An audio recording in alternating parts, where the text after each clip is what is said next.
Good morning. Today, we're examining one of the most unconventional public policies proposed to emerge from New York City in recent years. Mayor Zohran Mamdani plans to establish 5 city-operated grocery stores, one in each borough, with the stated goal of making food more affordable for New Yorkers. Supporters view the proposal as an innovative response to rising grocery prices and the challenging faced by families trying to stretch every dollar. Critics question whether government should enter a business that has traditionally been served by private enterprises. Wherever you fall politically, this proposal raises important economic questions that deserve thoughtful discussion. Under Mayor Mamdani's plan, New York City would build and operate 5 municipal grocery stores. The first is expected to open in the Bronx, followed by additional locations across the city's 5 boroughs. The stores would offer a basket of staple items, including produce, dairy products, bread, and selected meat and seafood, at prices roughly 30% below typical retail prices. Supporters argue that the objective is straightforward: reduce food costs and improve access to fresh groceries, and particularly in neighborhoods that have historically been underserved by traditional supermarkets. Those goals resonate with many New Yorkers. After all, everyone benefits when families can afford healthy food and communities have reliable access to grocery stores. The real debate begins when economists ask different questions, not whether affordable food is important, but whether municipal government is the right institution to operate grocery stores. Unlike privately owned supermarkets, city-operated grocery stores would function under a different financial model. Government-owned property generally does not pay property tax. Construction and build-out costs would be financed with public dollars.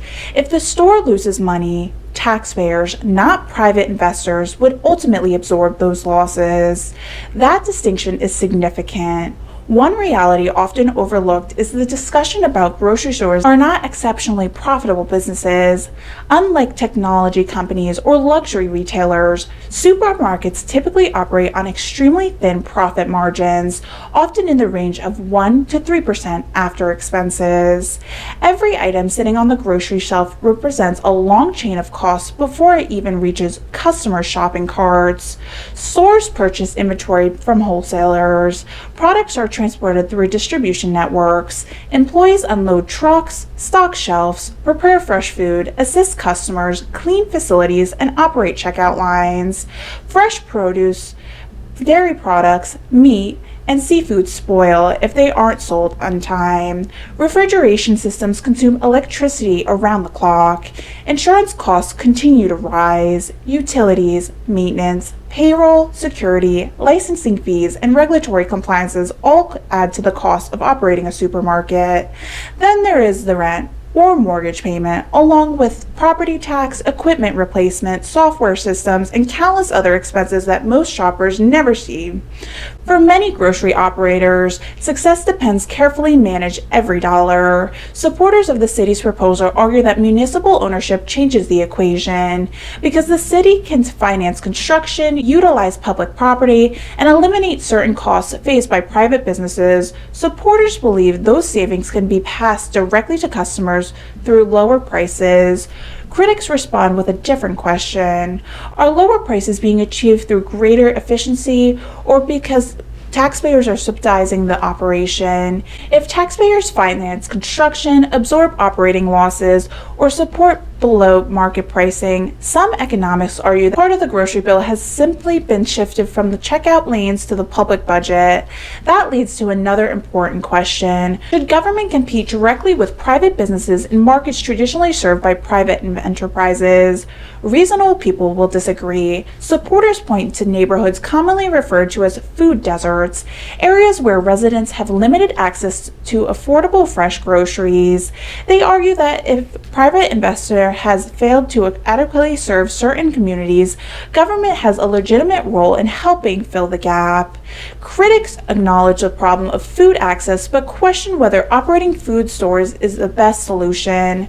Some economics instead suggest encouraging private investments throughout tax incentives, reducing regulatory barriers, improving transportation access to existing supermarkets, or providing targeted assistance directly to consumers rather than establishing government government-operated retail stores.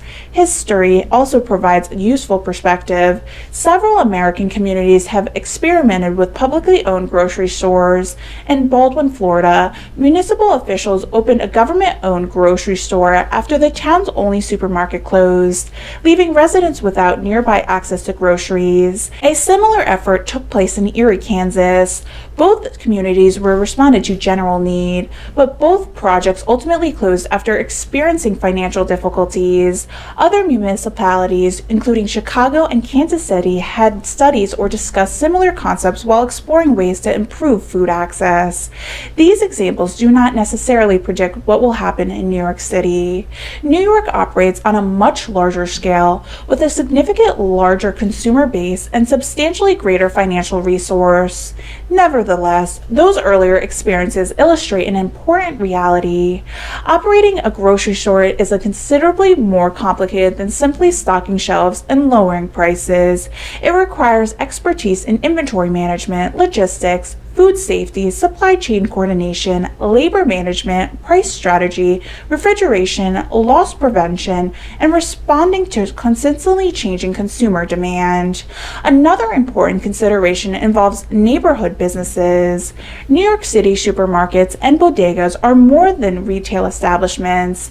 Many are family-owned businesses that have served their community for decades.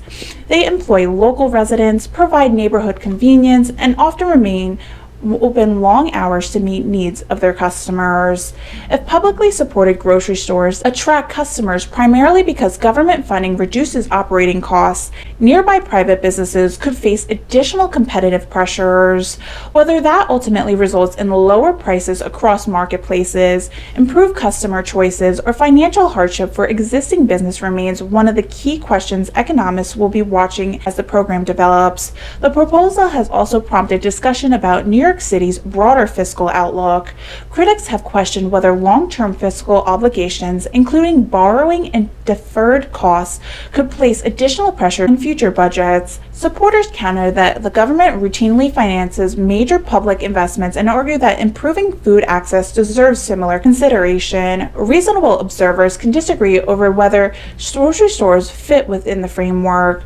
Perhaps the broader question is philosophical.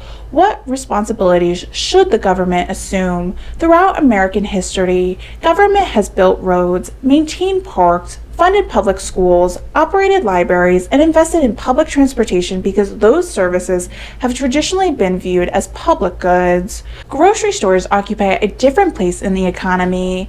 Food itself is unquestionably essential. Retail grocery operation, however, have historically been provided by private business operating within competitive markets.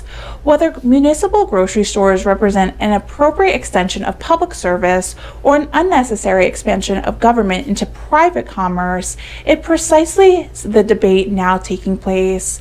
Some commentators compare municipal grocery proposals with historically example of government-controlled economies, including the former Soviet Union and Venezuela. Those comparisons should be approached carefully.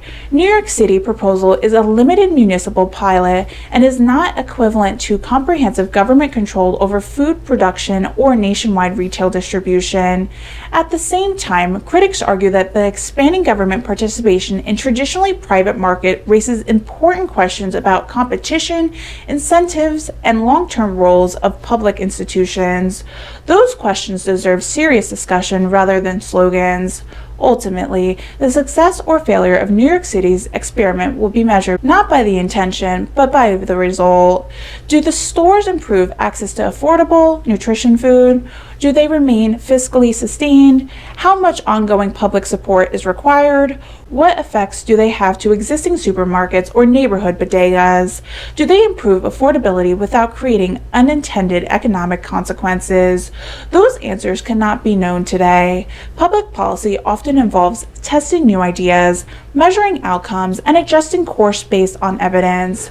whether municipal grocery stores become an effective tool for improving food access, or whether alternative approaches ultimately prove more successful, will become clearer only after the stores begin operating and their performance can be evaluated over time. Regardless of where one stands or the proposal, this debate extends beyond grocery stores. It takes a broader question about the relationship between government, private enterprises, taxpayers, and local communities. It challenges policies to consider how best the balance of affordability, competition, fiscal responsibility, and access to essential goods. As New York moves forward with this experiment, supporters and critics alike will be watching closely. The data, not the rhetoric, will ultimately determine whether this becomes a model of cities those have followed or a lesson in the complexity of public sector retailers. I'm Haylee Ficuciello, Senior Correspondent for Englebrook Independent News. Thank you for watching and have a good day.